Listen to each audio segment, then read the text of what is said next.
Halo semua, selamat datang di podcast perdana kami. Gimana nih kabarnya teman-teman semua? Semoga semuanya sehat-sehat aja ya. Terlebih lagi di kondisi kondisi pandemi yang serba terbatas seperti ini. Jadi teman-teman semua jangan lupa untuk tetap menerapkan protokol kesehatan di rumah aja, dan tetap produktif ya. Sebelumnya kenalin nama aku Muhammad Yusuf Ramadan, biasa dipanggil Yusuf, dari Teknik Sipil angkatan 2020. Namaku Rafael Agus Alatea, bisa dipanggil AL dari Angkatan Teknik Sipil Angkatan 2020. Perkenalkan, nama saya Firdausi Anissa Hakim, biasa dipanggil Firda, dari Teknik Sipil 2020. Kenalkan, saya Katon Syuro Nugroho, bisa dipanggil Katon dari Teknik Sipil 2020. Halo semuanya, nama saya Muhammad Nabil Makarim, biasa dipanggil Nabil, saya dari Teknik Sipil Angkatan 2020. Hai semuanya, perkenalkan nama saya Arya Nugrah Putra Laksono, biasa dipanggil Arya dari Teknik Sipil 2020. Halo semuanya, nama saya Sipanya Febina Barus, bisa dipanggil Anya dari Teknik Sipil 2020. Perkenalkan, nama saya Anggara Yosef Pasca, bisa dipanggil Yose dari Teknik Sipil Angkatan 2020. Iya, perkenalkan nama saya Ardian Syaputra Ridwan dari Teknik Sipil 2020. Nah, oke. Dalam podcast kali ini kita udah kedatangan sosok yang istimewa dan inspiratif nih. Tentunya dalam podcast kali ini kita akan banyak mengulas hal-hal yang berkaitan dengan beliau. Langsung aja aku kenalin Mas Aulia Andito Rahmawan. Mungkin Mas bisa say hi dulu buat teman-teman pendengar di rumah. Halo semuanya, kenalin. Nama aku Aulia Andito Rahmawan. Teman-teman bisa manggil aku Dito. Aku dari Teknik Sipil 2018, asalku dari Depok. Mungkin dari Mas bisa perkenalan dulu lebih lanjut buat teman-teman di rumah. Oke, teman-teman, tadi yang disebut nama aku bisa dipanggil Dito, asalku dari Depok. Aku di sini dari angkatan 2018, Satya Brata. Aku sekarang menjabat sebagai Kadif PSDM bagian SKKD. Sebelumnya aku sebagai PSDM juga dan beberapa organisasi yang lain. Oke, lanjut, singkat aja itu perkenalan dari aku. Mungkin untuk hobi Mas Andi itu apa aja nih? Kalau untuk hobiku apa ya? Baca, riding, jalan-jalan, main game. Itu sih. Oh iya Mas, mungkin awalnya Mas Andito udah kepikiran nggak untuk memilih jurusan teknik sipil? Atau udah dari dulu ingin masuk ke jurusan teknik sipil? Oke, pertama-tama kalau misalnya dibilang aku pengen masuk sipil apa enggak, sebenarnya enggak sih. Aku sebenarnya nggak pengen di jurusan lain. Dan ini teknik sipil apa teknik sipil Undip nih? Teknik sipil Undip Mas. Oke, teknik sipil Undip. Nah, pertama-tama sebelumnya aku tuh nggak pengen teknik sipil. Apalagi teknik sipil Undip, aku pengennya ITB. Tapi karena lain hal dan lain-lain halangan jadi nggak bisa, aku pengennya teknik sipil akhirnya. Terus awalnya niatnya teknik sipil UI karena dekat rumah, terus ternyata nggak dapet. Akhirnya rezekinya di teknik sipil UI dan nyaman kok sampai sekarang. Gitu. Mungkin pertanyaannya agak nostalgia dikit ya Mas. Kalau boleh tahu gimana sih perjuangan Mas Andito dari awal masuk menjadi maba sampai bisa seperti sekarang ini? Itu pokoknya perjuanganku masuk SBM lewat jalur SBM itu ya 2 hari selama 6 bulan belajar sampai bolos sekolah kadang cuma buat terus juga ya bela-belain belajar sampai malam ya kalian yang jalur UM atau SBM mungkin ngerasain lah berapa gimana. Oke. Kalau boleh tahu sekarang kesibukan Mas Andito apa aja? Kesibukan pertama pasti samalah kayak teman-teman di sini, kuliah kan. Kuliah di Sipil Undip. Kalian yang baru mulai, aku juga. Kalian yang baru mulai ribet kan? Ribet ya? Lumayan Mas. Lumayan Mas. Ini santai banget. Ini jangan serius-serius mukanya. Kalian aja yang awal-awal ribet ya, bisa dibayangkan cutting angkatan atas keribetannya bisa 2-3 kali lipat dari yang teman rasain.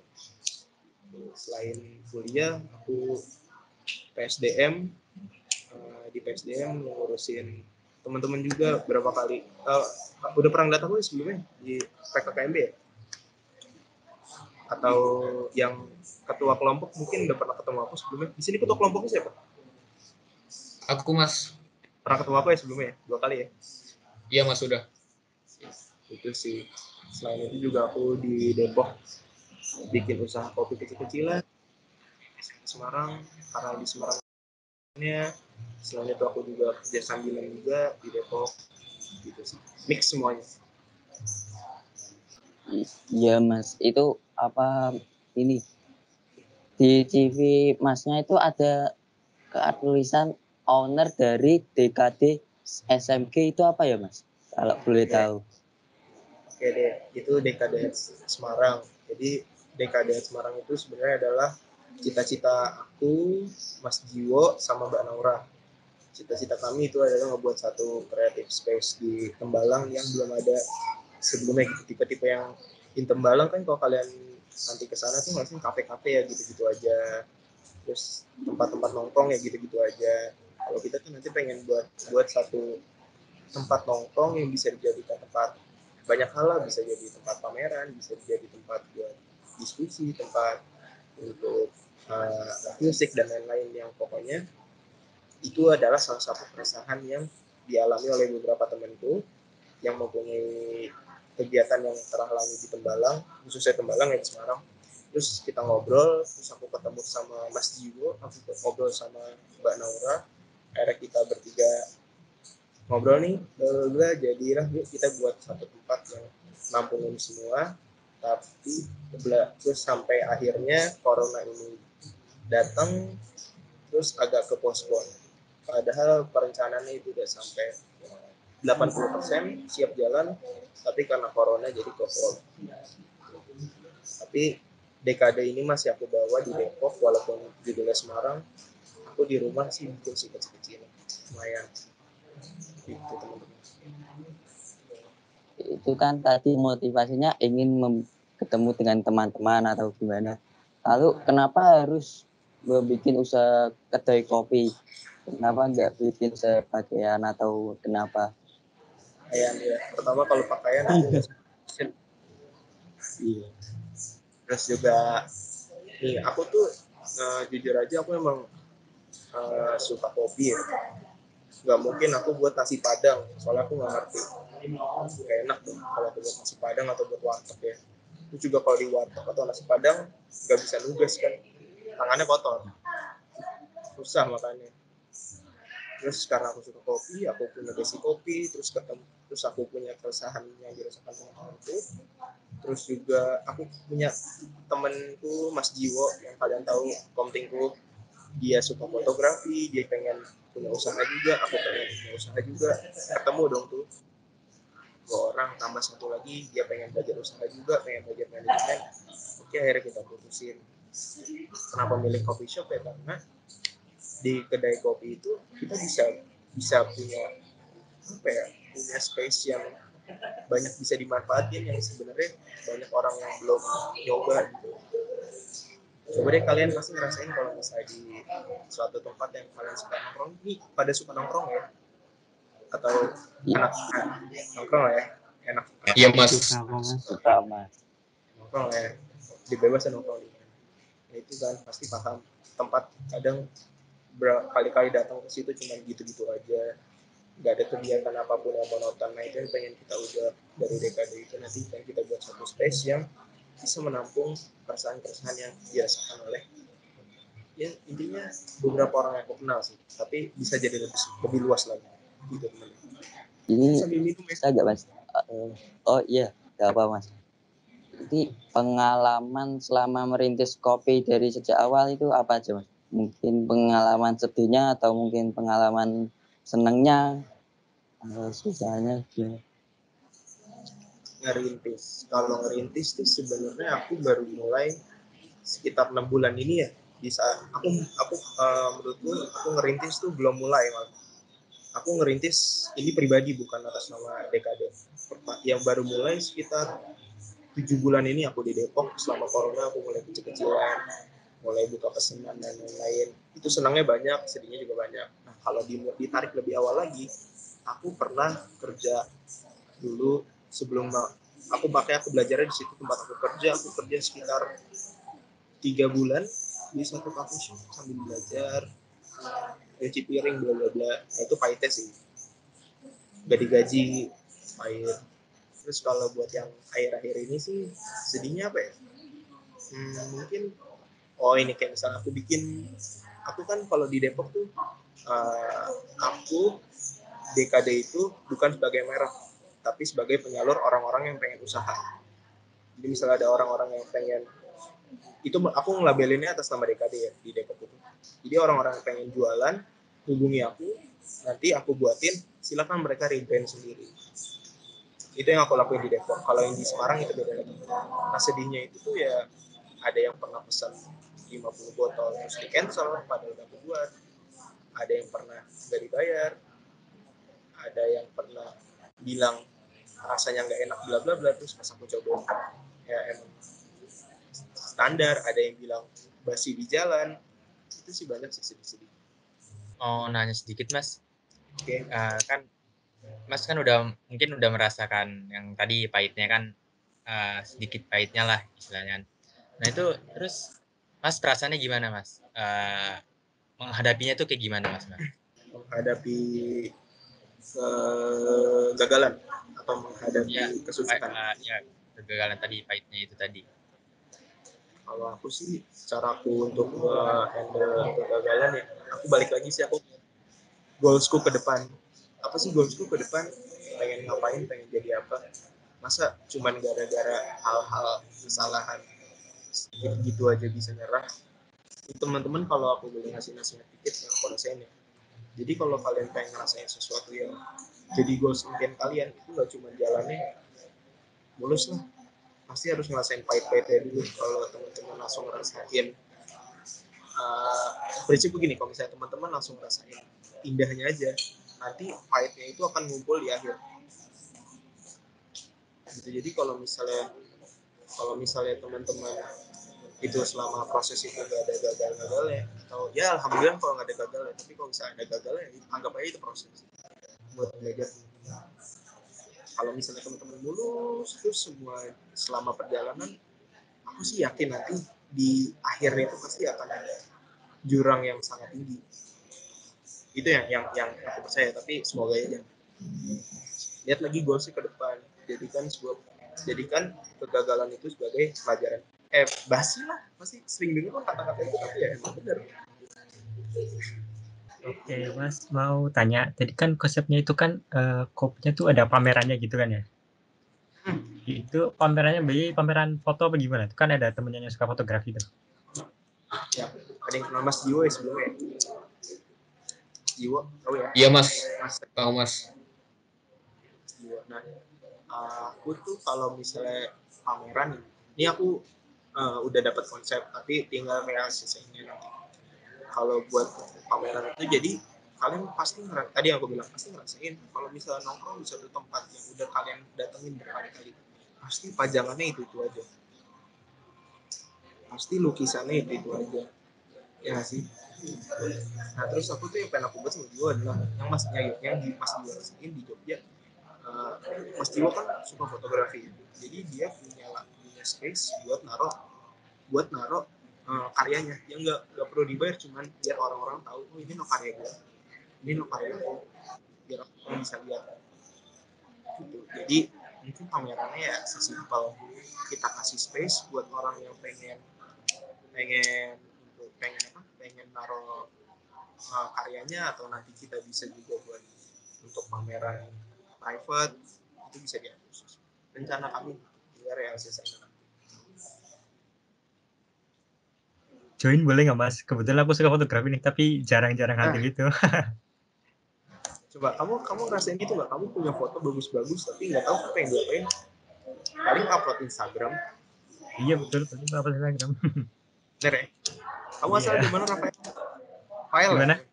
Iya, aku Purwokerto asalnya. extrovert. Ya bener kan? Kamu ngerasain juga ya kadang orang yang punya suatu karya tapi nggak tahu nih pengen gue apain ya, apa cuma disimpan doang di kan pengen orang-orang lihat. Niat mulianya sih gitu. Terus mau tanya nih Mas, tadi kan udah cerita Oke. tentang latar belakangnya Siap. Mas Andito. Terus sekarang kita masuk ke kehidupan kampusnya nih. Selain kesibukan kuliah sama apa di kedai kopi gitu, ngapain aja sih Mas kesibukannya? Kalau kedai kopi di Tembalang aku belum mulai. Paling aku bantuin teman. Kalau kesibukan yang tadi aku bilang, aku selain kampus aku ikut himpunan dari tahun pertama, aku jadi staff, terus akhirnya jadi kadif. Sekarang tahun kedua. Selain itu aku juga ikut kegiatan-kegiatan ya, kepanitiaan lah. Biasa di sipil tuh nanti kalian itu banyak kegiatan-kegiatan, apalagi kalau himpunan ya. Terus ya steril, CIC, yang kegiatan-kegiatan di luar aku juga sempat ikut kayak OMD. Ya pokoknya aku ada beberapa kegiatan juga yang di luar yang aku ikuti. Kalau di Undip tuh nanti selain bisa ikut kepanitiaan yang di kampus atau di fakultas, itu banyak kok juga di luar sana yang dari ekstra pun ada, dari UKM. Udah pada tahu kan ya UKM Undip ya? Udah. Juga banyak. Tapi kalau aku nggak ikut UKM, soalnya waktunya kesita sama kerjain tugas. Mau tanya Mas Andito kan aktif nih di kepanitiaan kalau nggak organisasi. Menurut Mas Andito tuh seberapa penting sih berdasarkan pengalaman Mas Andito gitu ikut kayak gituan? Ikut kepanitiaan ya dan organisasi maksudnya? Iya. Kalau aku menurutku penting sih. Penting kenapa? Pertama, kalau aku ikut kepanitiaan dan organisasi buat ngilangin stres dari kampus. Kalau kalian cuma ngampus pulang tuh hidupnya flat banget ya. Apalagi kalau di Tembalang ya, kan teman-teman masih online, masih enak, bisa kuliah sambil tidur pun bisa, nggak harus ke kampus dulu kan, mandi dulu pagi-pagi. Yang ngilangin stresnya pertama dari ngobrol-ngobrol sama organisasi, nongkrong lah sama teman-teman, jadi temannya banyak, terus juga dapat pengalaman yang baru. Walaupun aku SMA juga udah aktif, tapi kayaknya ada hal yang baru yang aku dapat dari kampus ya. Tambah lagi aku ngerantau ya, itu ya di Semarang sendirian. Tapi asik lah. Terus manajemen waktunya gimana nih Mas? Kan ada kuliah, organisasi banyak. Manajemen waktunya Mas Andito gimana? Kalau dibilang manajemen waktu, aku belajar itu, aku jujur kalau buat manajemen waktu aku punya kesalahan di semester 2. Itu aku agak kacau sih manajemen waktu. Ya suka ngilang-ngilang lah, kadang lebih pentingin organisasi daripada akademik kan. Itu salah ya. Niat kita kan di sini di kuliah ini kan akademik nomor 1. Ya, apapun caranya pokoknya ya, kalau bisa akademik kita yang dikejar kan. Nah itu aku belajarnya dari semester 2 itu aku punya beberapa kesalahan yang harus aku perbaiki di semester 3 dan selanjutnya. Ya bagi-bagi lah pokoknya, waktunya belajar, waktunya organisasi, waktunya nugas. Tapi kalau aku biasanya manajer waktunya kalau di kampus ya, manajer waktunya kalau di kampus tuh biasanya aku kelar kuliah kan biasanya kalau di Undip tuh di sipil tuh jam paling sore 4:30 ya. Dari 4:30 tuh biasanya aku di kampus sampai Isya, itu ngurusin organisasi, rapat bla bla bla bla. Malamnya itu nugas sama teman-teman bisa di kafe yang maksudnya tugas yang bareng-bareng ya. Nah terus tugas yang pribadinya aku ngerjainnya di kosan gitu. Biasanya ngerjain di kosan tuh ya sampai jam 2, 2:30, jam 8 kuliah santai. Itu agak berantakan. Tapi ya pokoknya kalau teman-teman, kalau saran dari aku, kalian temuin celahnya mana yang lebih penting, mana yang lebih urgent, mana yang belum terlalu urgent. Kalau misalnya udah urgent, misalnya nggak mungkin lah aku punya kegiatan yang H-1, persiapan masih kurang tapi aku tinggal. Itu yang harus aku dahulin kan, walaupun tetap balik lagi jangan lupain yang kuliah. Soalnya ada beberapa teman-teman aku yang dia fokus banget organisasi tapi kuliahnya berantakan. Kalau boleh tahu Mas Andito itu buat kayak jadwal-jadwalnya gitu ditulis di buku nggak, kayak misalnya ada notebook gitu, tulis kegiatan kayak hari ini mau ngapain gitu, itu tulis nggak? Kalau awal-awal maksudnya dibikin ya, jadi aku hari Senin ngapain, hari Selasa ngapain, hari Rabu ngapain gitu ya. Iya. Atau enggak cuma kayak satu hari aja, kayak satu hari ini mau ngapain aja kayak gitu. Jadi kan kayak kayak Mas kan kayak sibuk nih, jadi kan kayak takutnya ada yang bentrok, ini ada yang ini kayak gitu. Jadi kayak bikin to-do list hari ini gitu. Kalau aku jujur aku nggak pakai buku kecil ya, bukuku aku jadiin satu semua, pokoknya buku rapat, buku organisasi itu aku jadiin semua. Tapi kalau buat to-do list aku pakai post-it di kamar, jadi aku tempel. Selain itu aku juga bikin Google Calendar, gak pada ngerti kan ya pasti, pakai Google Calendar ya, aku tandain lah tanggal segini aku ada yang urgent, aku tandain. Tapi kalau misalnya nggak urgent banget ya udah aku catat aja, aku tulis, pokoknya selain aku tempel di kamar kosan, selain aku tempel di pos di kamarku biar kelihatan terus depan meja belajar, aku juga jadwalin kegiatan itu di Google Calendar biar gak bentrok. Terus kalau Mas Andito belajarnya kayak gimana? Misalnya ada terjadi nggak satu hari tuh belajarnya berapa jam per jam kuliahnya? Jujur kalau belajar aku nggak tentu sih, sepengen gua aja. Tapi ya pasti yang udah udah UTS kan ya. Ya biasalah mahasiswa ngebutnya di UTS kan. Tapi kalau aku belajar sih biasanya kalau aku triknya aku fokusin bener-bener di kelas. Jadi nggak perlu aku ulang 2 kali.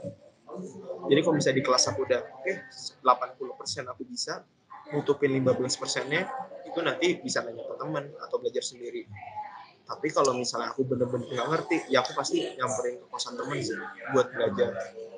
Dan itu juga paling belajar ya mepet-mepet UTS. Itu jangan ditiru sih. Kalau bisa teman-teman, kalau buat waktu belajarnya itu ya dikuasain dulu gitu, jangan sampai mepet-mepet UTS. Itu SKS lah, sistem kebut semalam SMA pasti sering dilakuin ya. Mas Adi itu kan dari tadi banyak kegiatan ya di luar kampus, non akademik. Menurut Mas Adi itu penting nggak sih kegiatan non akademik untuk mengembangkan diri sebagai mahasiswa? Penting apa enggak? Tergantung. Kalau aku balik lagi, tergantung apa yang pengen kalian capai. Kalau misalnya pengen fokus, ya udah aku anaknya akademis banget nih, IP ku harus 4,5 misal ya, 4,5 IP gimana caranya nggak ngerti lah, 0,5 nya dari apa kan, bayar atau gimana nggak tahu. Kalau misalnya kalian pengen fokus akademik ya silakan, nggak ada yang salah. Tapi ya udah pokoknya tanggung jawab dengan akademiknya. Tapi kalau aku pribadi ngejar kuliah, aku nggak cuma pengen bisa pinter belajar, aku pengen bisa bergaul, aku pengen bisa ngobrol sama orang, bisa cara ngelobi, bisa bikin laporan, bisa cari sponsor, bisa punya relasi yang banyak. Itu yang aku kejar. Apalagi guru kita mahasiswa, kasta tertinggi dari pelajar kan. Yang berarti nggak cuma di pelajaran itu adalah akademik doang. Mulai belajar cara bersosialisasi, mulai belajar cara ngobrol dengan orang banyak, cara berdiskusi yang baik. Itu sih yang aku pengen tuh, dan aku dapat sih itu. Makanya aku nggak cuma diem di kosan belajar ulang pelajaran sebelumnya, aku keluar sih. Itu juga pertama-tama keluar dari zona nyaman ya. Siapa sih yang mau capek-capek sampai malam rapat, tiap hari rapat. Ini tiap hari rapat, kadang apalagi rapatnya di kafe tiap hari keluar 20.000, mending buat makan kan enak nih online, cuma habis paket ya sama kuota. Coba kalau di Tembalang itu. Tapi kalau balik lagi yang dari kegiatan itu yang aku pengen dapetin, ada nggak sih? Kalau misalnya ada yang aku kejar, tapi kalau misalnya nggak ada ya aku pasif gitu. Itu sih kalau yang aku rasain ya. Nah, aku balikin lagi ke Katon. Kamu pengennya gimana? Kalau aku sih akademik iya, non akademik misalnya kayak prestasi gitu juga tetap jalan. Oke, tetap. Terus Mas, ada tips trik nggak buat kita sih mahasiswa baru untuk menyeimbangkan antara akademik sama non akademik itu ada nggak sih tips triknya? Tips and trik. Kalau menyeimbangkan sih menurutku ya kalian bikin skala prioritas. Kalau misalnya ini pengen kalian misalnya ini belum bisa, ya itu harus bisa ini. Misalnya pelajaran apa ya kalian susah, statika. Kalian statika pengen UTS atau pengen ada kuis nih. Terus kalian ada organisasi yang malam itu rapat juga atau ada kegiatan yang kegiatannya itu masih lama tapi udah mulai rapat. Ya berarti itu dikesampingin dulu, aku fokus dulu ke kuis. Aku fokus dulu ke akademik. Nah, balik lagi kalau misalnya ada kuliah yang kuisnya masih lama, UTS-nya masih lama. Kalau ini kalau dari omonganku, ambil baiknya, buang buruknya. Soalnya ini yang aku dapat, ini yang aku prinsipku gitu. Kalau misalnya kayak ada kuliah yang itu belum urgent banget, kayak misalnya belum mau ada kuis atau belum ada tugas yang berat-berat, terus di waktu bersamaan itu ada kegiatan organisasi atau kepanitiaan yang udah hamin berapa dan urgent, yang aku fokusin itu. Oke, balik lagi skala prioritas kalian yang mana yang lebih penting, mana yang lebih berbahaya kalau misalkan lewatin, mana yang bisa disingkirkan dulu. Itu kalian harus bisa sih otak-otakin atau membagi-bagiin kegiatan-kegiatan itu. Gitu. Aku mau nanya sedikit Mas, kan tadi kan kata Mas Dito kan udah kuliah ini kan banyak mengikuti organisasi-organisasi gitu kan ya Mas. Nah itu waktu SMP atau SMA Mas ikut organisasi nggak Mas? Atau ikut ekskul apa gitu? SMP. Kalau SMP aku OSIS dan Rohis. Ya mukaku emang nggak menggambarkan anak Rohis sih. Kayak preman kali ya. Rohis banget Mas, Rohis banget. Alah, Rohis banget. Kamu ngapusi. Ya aku SMP itu Rohis sama OSIS. Terus udah SMA aku OSIS setahun, bosen pramuka. Dan pramuka lah yang sebenarnya. Ini ada yang anak pramuka nggak? Atau ada yang suka menjelek-jelekan pramuka nggak? Ada yang anak anti kopanat? Bukan aku. Nah, kan? Sebenarnya kalau itulah balik lagi. Aku SMA OSIS tahun pertama dan tahun keduanya aku pramuka. Terus saya balik lagi kalau misalnya menurutku, kenapa orang-orang, ya aku singgung sedikit ya. Kenapa orang-orang bilang itu pramuka itu jelek atau nggak jelas? Soal balik lagi sama sekolahnya, sama organisasi di pramukanya. Pramukaku bagus, jadi aku senang. Aku bisa kegiatan. Kalau kalian lihat di CV ku itu ada ya aku kegiatan keluar sama kegiatan nasional. Tapi di dalam itu sebenarnya aku banyak yang kegiatan membentuk diri ya. Aku kegiatan kota banyak, kegiatan provinsi ada, kegiatan nasional juga ada. Ada yang jadi panitia, ada yang jadi peserta. Nah itu balik lagi, tergantung gimana aku nemuin keseruannya. Walaupun emang kadang dibilang gak jelas, ya jujur aku juga sadar sih, oh ya gak jelas banget ya. Tapi kalau diambil sisi positifnya juga banyak. Kalian kalau misalnya kalau dari aku pribadi, kalau misalnya kalian ngikutin sesuatu atau ngelakuin sesuatu, pasti ada dua sisi, positif sama negatif. Hal yang kalian suka sama hal yang kalian gak suka. Pasti di semua itu ada. Kuliah, oke, kuliah online aku ambil simpelnya. Enaknya apa? Bisa gak usah mandi, bisa ketiduran kalau ngantuk, bisa nggak usah ke kampus. Tapi nggak enaknya apa? Nggak bisa tatap muka sama dosen, nggak bisa nanya langsung sama teman, nggak bisa nongkrong ngerjain tugas di Tembalang atau di kosan teman. Ya kan dua sisi kan. Sama kayak misalnya aku ikut suatu kegiatan, pasti ada yang nggak sukanya, ada yang enaknya, dan ada yang nggak enaknya, itu pasti lah. Makanya ya nggak apa-apa, emang pramuka itu kadang alay. Aku juga sadarnya, tapi aku sadarnya pas kuliah sih. Tapi ya paham lah, sorry banget nih melindur sedikit. Tapi aku belajar banyak tuh dari pramuka juga. Aku mau nanya Mas, misalnya kan kalau Kamu lagi kamar mandi? Enggak, lagi di kamar. Suaranya kayak di menggema ya. Iya, keren. Lanjut. Kalau lagi pandemi ini kan jadi serba daring ya. Nah, terus misal lagi gak ada tim sekelas nih, terus gak ada himpunan-himpunan, gak ada kumpul himpunan. Kalau bahasa sekarang tuh lagi gabut gitu.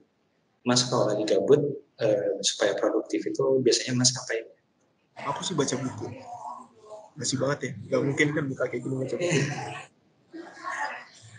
Kalau gabut ngapain ya? Aku kalau gabut nge-spam orang. Kalau nggak aku bikin kopi, kalau nggak aku bantuin orang tua, entah ngapain, ngepel, bla-bla-bla. Pokoknya mencari hal-hal produktif yang sebenarnya nggak produktif banget, tapi seenggaknya mengisi lah. Kalau misalnya gabut terus nongkrong itu termasuk menghilangkan kegabutan. Menghilangkan ya Mas. Menghilangkan. Benar ya? Tangganya kurang tahu. Ya, oh enggak, kalau gabut ya ngerjain tugas lah. Nyicil. Itu paling bener sih. Kalau enggak, oh sorry, lupa, belajar. Aku tuh kalau gabut, belajar. Kalau buka-buka ya lupa deh. Tapi emang belajar sih. Gitu. Tiap orang kan beda-beda punya hobinya. Ada yang gabut tidur, ada yang gabut. Ya udah gabut aja, diam. Kalau menurut Mas Andito nih, menurut pendapat pribadinya Mas Andito ya, lebih pentingin mana, akademik apa non akademik Mas? Seimbang. Harus seimbang. Walaupun aku akademik nggak bagus-bagus ya, maksudnya nggak bagus-bagus banget lah, aku maksudnya nggak pinter banget gitu, nggak bego banget juga enggak. Tapi yang aku usahain itu adalah seimbang. Kalian oke boleh anak BEM, anak BEM Undip, anak BEM fakultas, tapi kalau misalnya lulusnya lama, mau banggain apa? Bener gak? Balik lagi, kalian boleh pinter, ini sorry ya kalau aku nyinggung, kalian boleh pinter akademik, kalian boleh IP-nya 4,8 lah, apa lagi tuh, cum laude lah, cum apa lagi lah, pokoknya yang pakai selendang-selendang gitulah. Tapi di saat kalian kerja, kalian nggak bisa ngapa-ngapain, diem, nggak bisa ngobrol sama atasan, nggak bisa. Ya ini aku balikin ya ke kehidupan jauh ya. Goals tertingginya adalah saat aku organisasi, aku punya banyak bekal untuk kerja. Itu yang aku rasain. Kalau misalnya kalian cuma kupu-kupu, udah tahu kupu-kupu?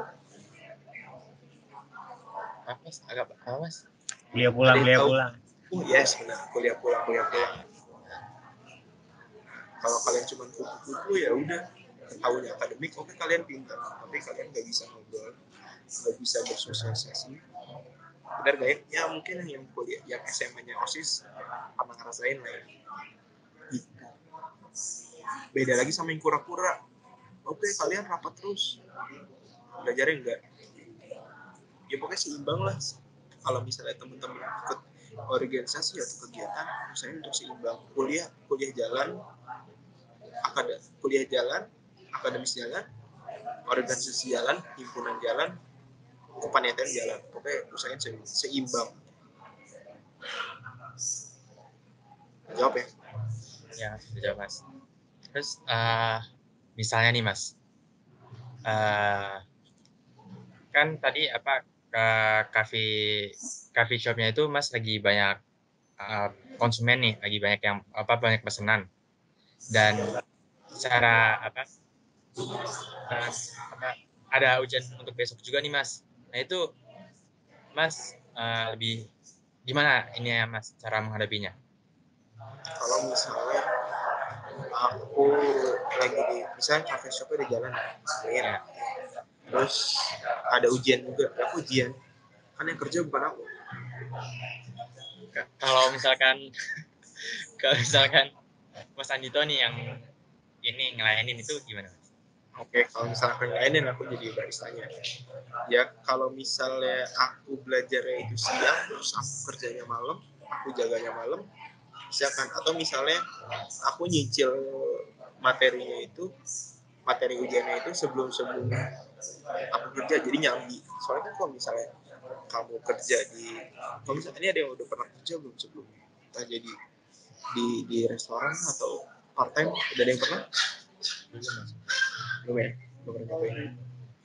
Kan nggak terus-terusan kalian selama 8 jam kerja itu nganter makanan terus atau bikin makanan terus atau misalnya ngelayanin customer terus, tapi pasti ada waktu senggangnya ya itu bisa dimanfaatin sih sebagai buat belajar. Tapi kalau misalnya tipikalnya kalau misalnya aku pun emang benar-benar nggak bisa ya udah aku tinggal biar ada orang yang ganti. Soalnya kalau nanti aku rencana aku selain aku yang jaga ya orang lain pasti gitu pasti bisa. Tapi kan tadi Mas bilang kalau selama yang kerja itu 8 jam itu kan pasti nggak selalu ngelayanin kan. Nah, itu emang boleh Mas kita sambil belajar gitu waktu lagi nggak kerja itu sama bosnya gitu? Kan yang punya saya. Nggak. Oh kan maksudnya kalau misalkan kita kerja ke orang lain gitu. Oke. Oh sorry bercanda ya. Kalau misalnya sama ini pasti paham lah kalau misalnya ini yang dari yang aku rasain ya, pas aku kerja dulu itu posisinya aku lagi libur, tapi banyak ini bukan kuliah sih, pas dulu aku kerja di tempat itu aku sambil ngerjain proker lagi libur semester kalau semester 2 ke 3 atau 1 ke 2 gitu Pak ya tapi aku minta pengertian ya bos, bukan bos ya manggilnya, pokoknya sesimpel kayak kita kalau gabut sambil megang laptop ya, dan ya udah nggak apa-apa asalkan aku nggak mengganggu performa aku kerja, aku bisa dua-dua jadi win-win gitu loh. Aku dapat pengalaman di kerja atau aku dapat uang di kerja, organisasiku juga kelar atau kuliahku kelar, apalagi kalau misalnya part time.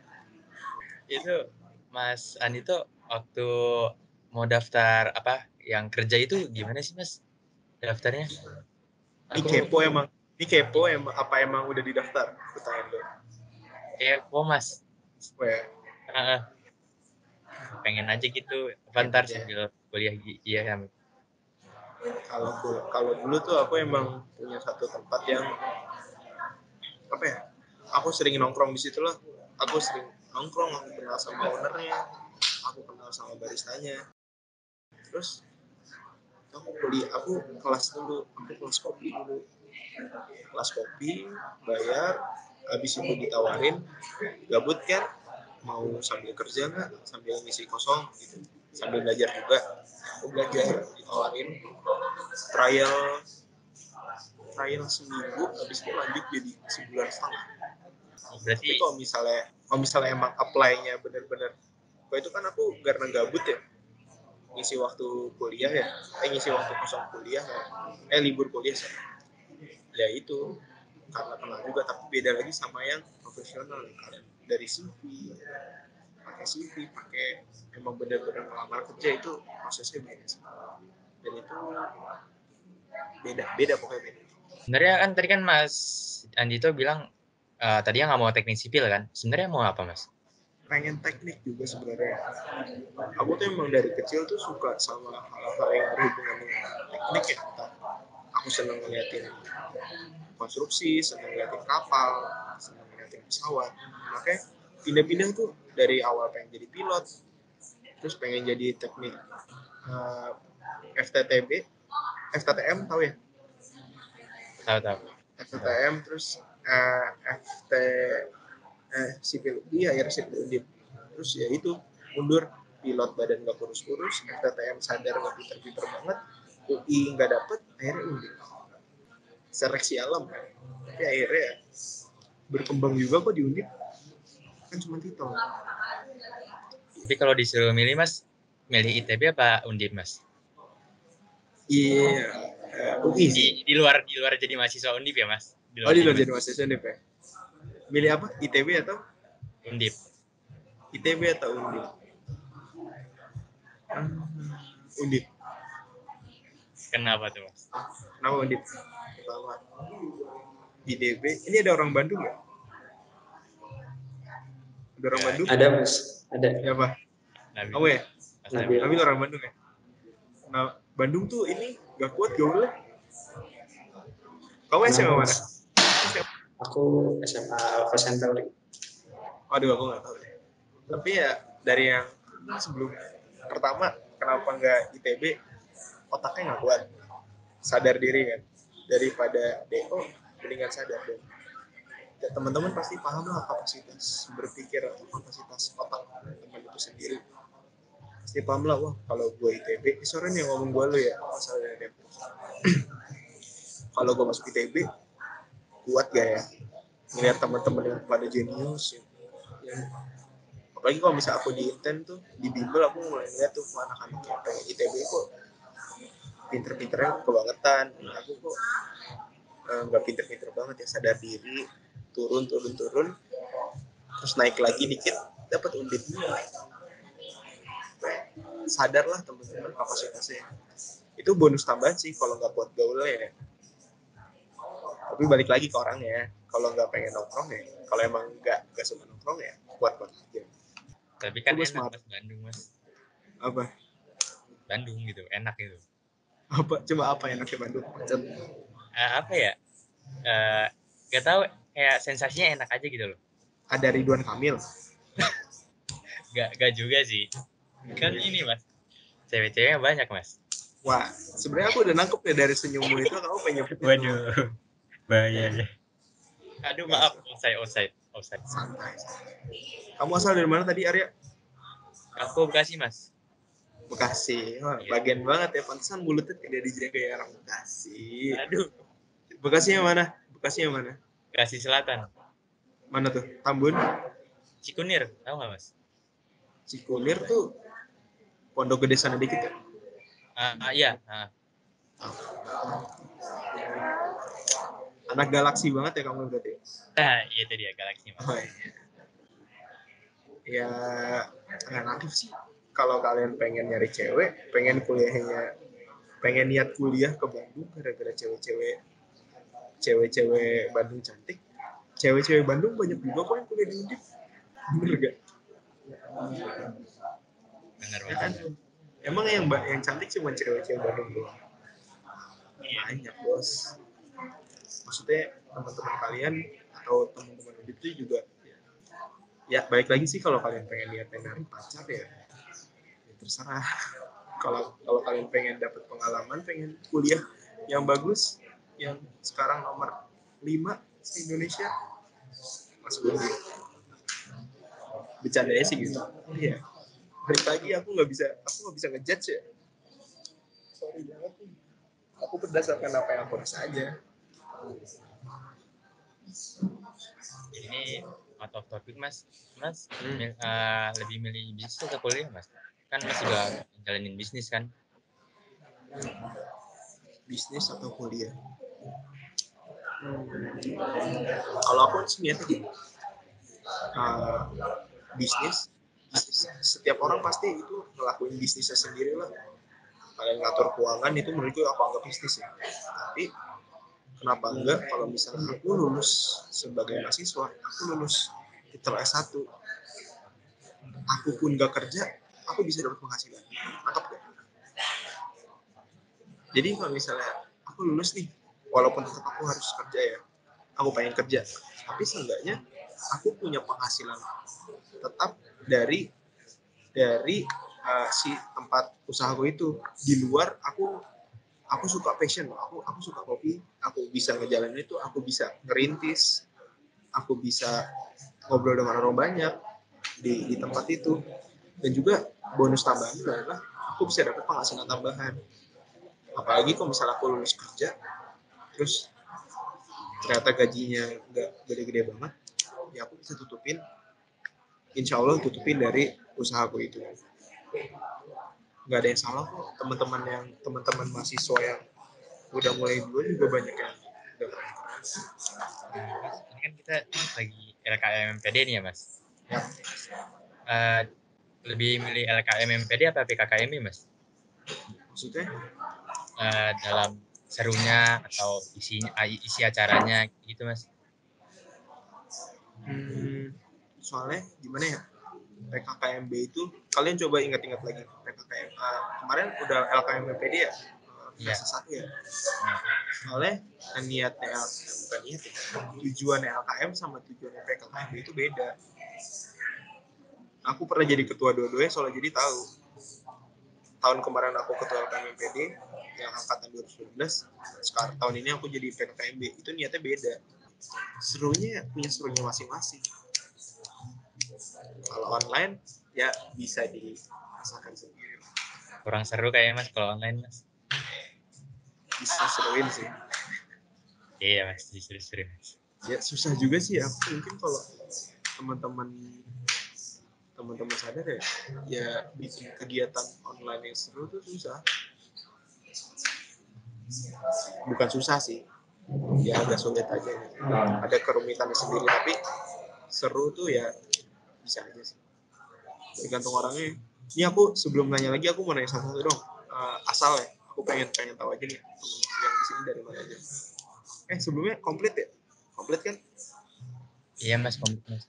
Lengkap ya? Iya. Anggara asalnya dari mana? Anggara Yosef.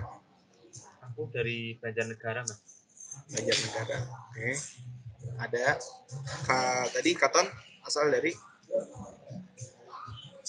Aku dari Semarang Mas. Oke, Katon Semarang. Diansa tadi dari? Dari Semarang Mas. Semarang. Si Panya? Dari Medan. Dari Medan. Oke, ada Bill? Dari Bandung Mas. Bandung. Oke. Arya tadi dari Bekasi. Yusuf? Asalnya dari? Kalau aku dari Kendari Mas. Dari Sulawesi Tenggara. Oke. Kendari ada. Firdaus? Dari Surabaya. Firdaus di Surabaya. Rafael? Purwokerto Mas. Purwokerto. Terakhir India Swati?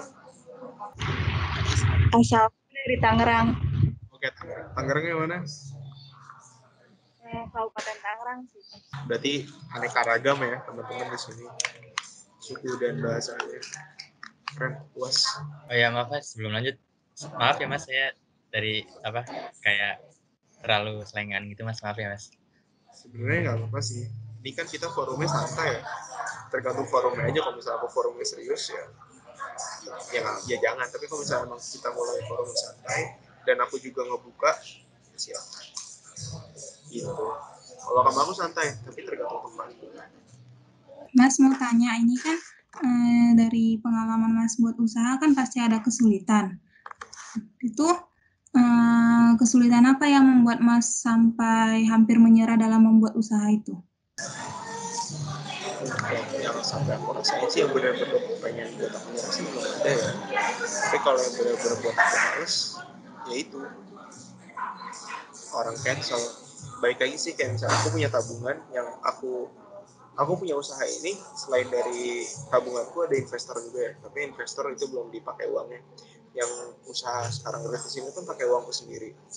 Dan itu kalau misalnya ada sesuatu yang kayak cancel, orang itu nggak bayar telat, itu kerasa banget tuh di uang tabunganku. Balik sih materi sih.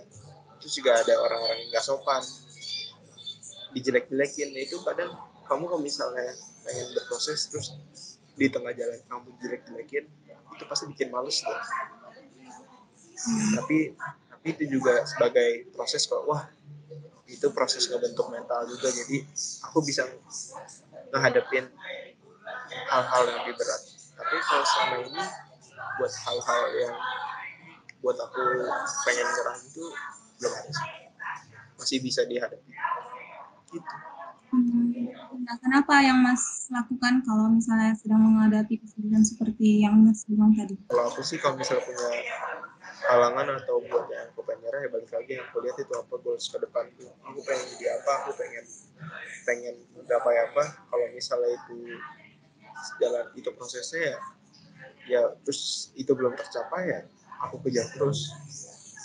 Aku selalu ngeliat tujuanku ke depan apa, jauh kalau misalnya aku nemu halangan. Dan itu biasanya paling galaunya atau enggak enak hatinya bentar doang. Habis itu ya udah jalan terus. Itu jawab. Misalnya kan pasti ada perubahan sikap dari sebelum membuka usaha dengan sesudah usaha. Contohnya seperti apa, Mas? Contohnya, pertanyaannya spesifikin dikit. Perubahan sikap apa yang udah Mas alami sebelum dan sesudah membuka usaha? Sikap aku ke siapa? Dalam menghadapi masalah. Oke, dalam menghadapi masalah. Pertama, kalau misalnya teman-teman misalnya nol banget nih, belum kayak misalnya tahapan ke teman-teman nih, aku anggap aja matkul ya, mata kuliah. Jangan deh, belum ngerasain juga ya. Anggap aja matematika itu ada 3 langkah atau ada 3. Ada matematika 1, ada matematika 2, ada matematika 3. Kalau misalnya teman-teman itu udah ngelewatin matematika 1, pernah ngerasain susahnya matematika 1, pasti matematika 2 itu akan lebih mudah. Karena teman-teman udah ngerasain susahnya di langkah yang pertama. Ya sama kayak kalau misalnya sikap tuh ngadapin masalah yang pernah aku lewat. Berarti misalnya gini, aku pernah ngadapin suatu masalah satu. Terus aku bisa nyikapinnya. Berarti di next masalah yang sama, aku udah bisa nyikapin dong. Kayak aku udah punya pelajaran pengalaman yang itu udah pernah aku rasain. Intinya gitu. Perubahan sikapku ya itu, kalau aku udah pernah ngerasain, jadi aku tahu nih langkahnya aku harus ngapain. Simpel aja gitu. Bisa diinterpretasiin sendiri. Kalau rencana Mas untuk kedepannya terhadap kedai kopi Mas ini bagaimana rencananya? Oke, untuk rencana ke depan, goalsku adalah punya kedai kopi atau coworking space di daerah Tembalang. Tapi balik lagi, kita lihat keadaan sekarang. Aku nggak mau gegabah juga. Paham lah COVID gimana. Ya kan? Itu pasti ngaruh juga ke penjualan. Terus juga, nih teman-teman ada yang udah di Tembalang, atau ada yang orang Semarang, terus iseng-iseng nongkrong di Tembalang, ada nggak? Atau ada yang tahu situasinya Tembalang lah sebelum dan sesudah pandemi? Belum ya? Ya intinya kosong. Ngapain aku buka usaha kalau misalnya orangnya nggak ada? Ya, mending nanti sabar. Kayak gini loh teman-teman. Ini pelajaran juga ya. Sebelum aku intermezzo dikit sih. Jadi aku sempat beberapa kali itu fix banget pengen buka. Pengen buka usaha ya. Tapi ada aja halangan yang ternyata aku diselamatin gitu. Misalnya gini,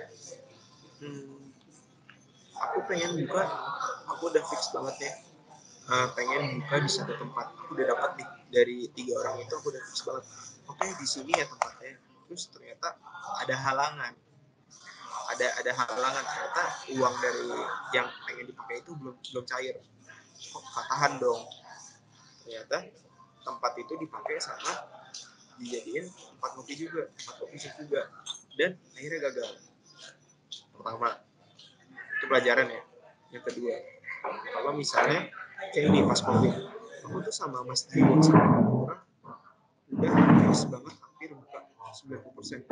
Uang udah ada, tempat mesin peralatan baku beli, terus ya perintilan udah ada lah, kayak tinggal go gitu. Ternyata ada satu orang yang bilang, atau orang tuanya salah satu temanku tuh bilang, jangan dulu gitu. Dan benar, corona. Intermezzo aja sih pengalamanku buat sebelum merintis ya.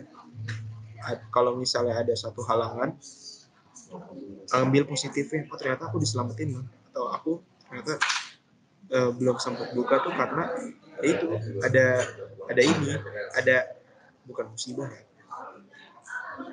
intinya ada suatu halangan yang harus tahu sama Tuhan. Kalau misalnya, oh ternyata kamu jangan dulu deh, nanti aja itu.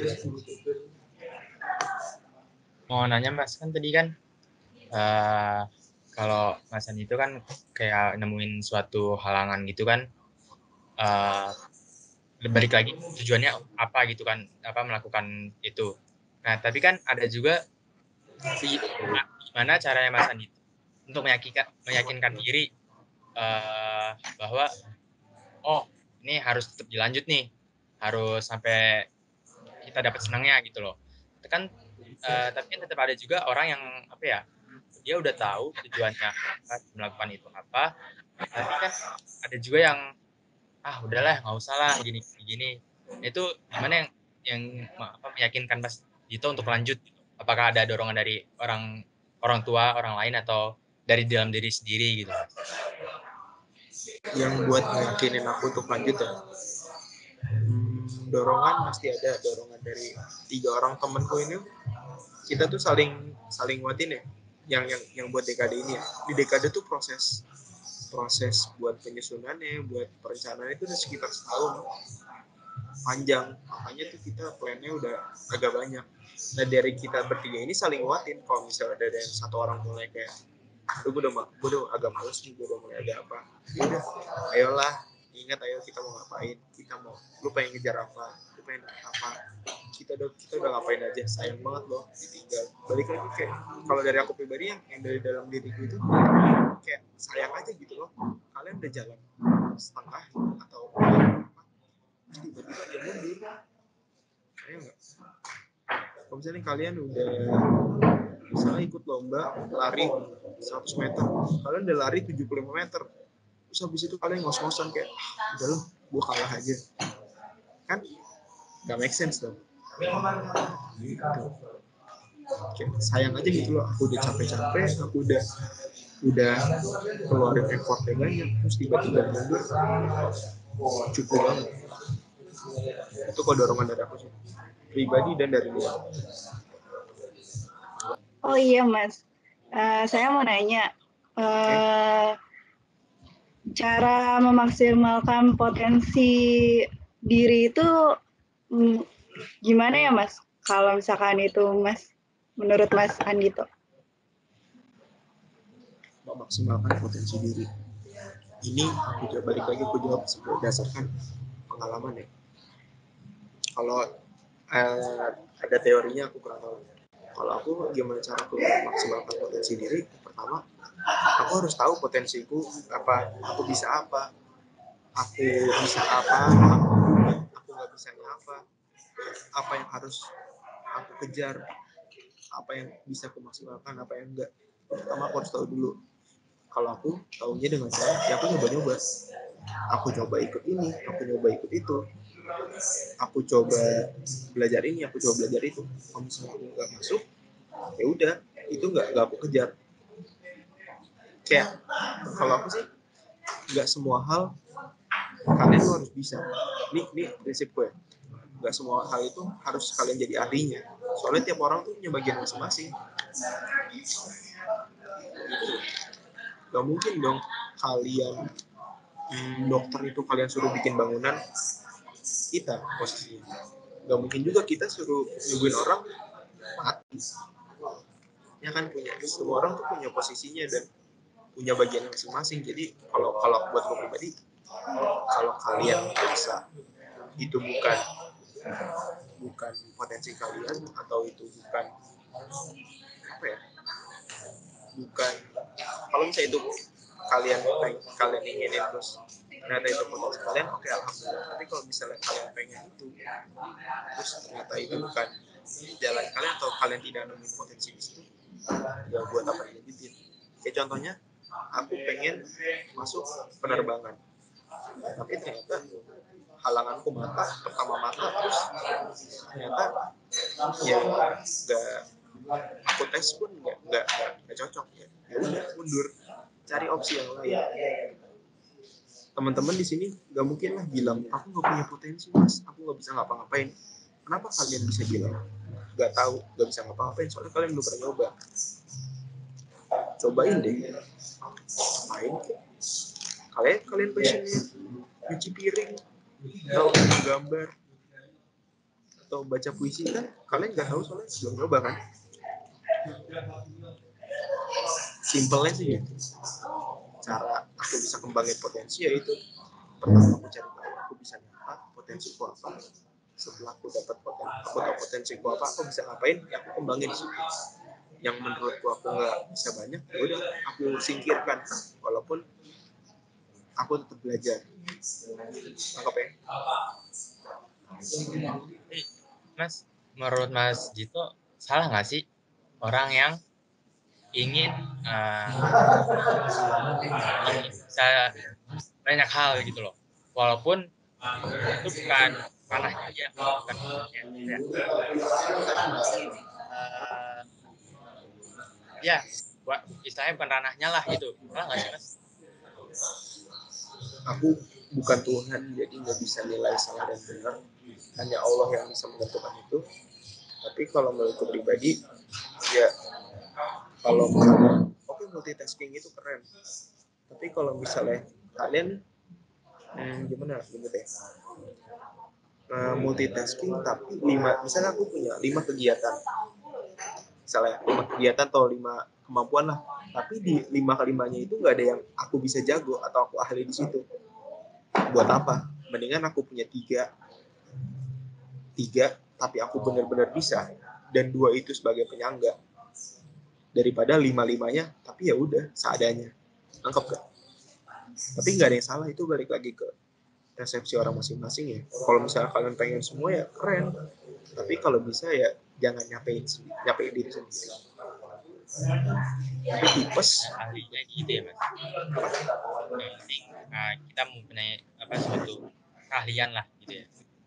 Kalau aku pribadi sih mendingan aku punya satu hal atau beberapa hal yang bisa aku tonjolkan daripada aku pura-pura menonjolkan semuanya, kayak pura-pura bisa atau apa itu pribadi ya, balik lagi ke Mas, aku mau nanya Mas. Dari tadi kan Mas ceritain tentang pengalaman yang selama ini Mas Andito rasakan. Menurut Mas Andito, seberapa penting sih pengalaman dalam membentuk diri kita, dan bagaimana cara kita, terutama sebagai mahasiswa baru, dalam belajar terhadap kesalahan-kesalahan yang kita perbuat sebelumnya? Oke. Seberapa aku pertanyaannya seberapa penting pengalaman itu untuk maju ke depan ya intinya. Terus juga gimana cara teman-teman sebagai mahasiswa baru itu menghadapi masalah. Iya Mas. Tadi aku bilang sebelumnya, pengalaman adalah ilmu terbaik. Kalian gimana bisa tahu cara menghadapi satu masalah kalau misalnya belum nemu masalah itu? Oke, kalian kesusahan, contohnya gini. Oke, kalian kesusahan belajar statika. Atau kalian, ini tadi matematika ya, kalian kesusahan belajar matematika 1. Ya dapat yang matematika 1 ya. Kalau kalian udah susah di situ, terus kalian ternyata bisa, kalian nemu dong pengalaman di situ. Akan lebih mudah untuk maju ke level lebih tinggi. Benar nggak? Benar Mas. Benar ya? Itu dari yang aku rasain sih situ. Jadi ya belajar dari kesalahan itu perlu, asalkan jangan terjebak di kesalahan. Kalian punya salah, udah terjebak di kesalahan apa, terus ngedown, terus bla bla bla bla sampai DO. Ada loh yang kayak gitu. Ini aku kasih tahu bocah-bocah kita yang misalnya dia ngedown gara-gara satu masalah atau satu problem, terus akhirnya dia ngilang, dia susah dihubungin, ya akhirnya semuanya berantakan. Ya, kalau bisa tuh kita harus belajar dulu gitu loh dari pengalaman kita, dari kesalahan udah kita dapat, jangan sampai terjebak di kesalahan itu. Itu sih yang prinsip yang aku pakai. Ada yang masih aneh nggak jawabannya? Jelas nggak kira-kira? Jelas Mas. Aku mau gantian dong yang nanya Anggara, boleh nggak? Ini aku mau tanya nih Mas, Sip, keren. kalau harapan Mas buat kita ini buat apa? Para peserta MMPD tahun 2020 itu apa aja? Harapan untuk peserta MMPD. Pertama, ini jawabanku sebagai pribadi apa jawabanku sebagai anak PSDM? Dua-duanya boleh. Dua-duanya. Kalau jawabanku sebagai pribadi, ya kalau bisa teman, udah jadi satu aja lah. Tapi kalau bisa teman-teman ikutin kegiatannya dengan baik, terus bisa mengambil hal-hal baik ya. Soalnya gimana ya, pengalamanku nyusun LKMPD itu ya walaupun orang bilang itu basi, tapi emang ada maknanya gitu loh. Ya oke, kalian belajar manajemen waktu.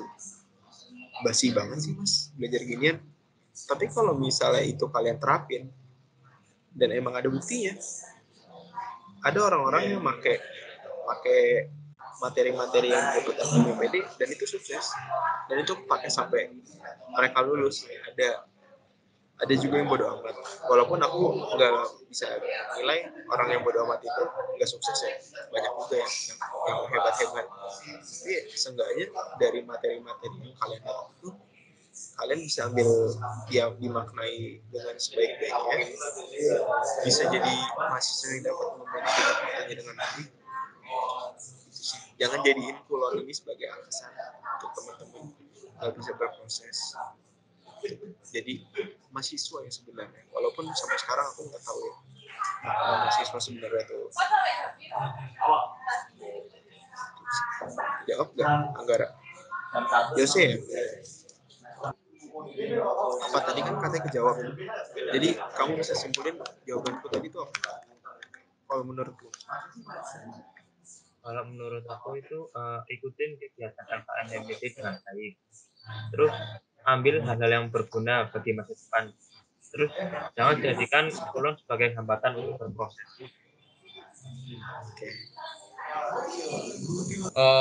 Jadi teman-teman sekalian, sekian aja ya segmen wawancara kita kali ini bersama Mas Andito Aulia Rahmawan. Kita udah banyak hal nih tentang entrepreneur, kehidupan kampus, problem solving, dan juga banyak hal. Intinya banyak hal lah yang kita bisa dapetin dari podcast kali ini. Terima kasih juga buat Mas Andito udah luangin waktunya, sharing-sharing, ngasih ilmu buat kita nih sebagai mahasiswa baru angkatan 2020. Intinya semoga usahanya sukses dan perkuliahannya lancar ya Mas. Buat teman-teman yang lagi mendengarkan podcast ini, tetap jaga kesehatan dan tetap produktif ngelakuin aktivitas positif dengan di rumah aja. Dan sebelumnya mohon maaf apabila ada kesalahan. Sampai jumpa and see you in the next session.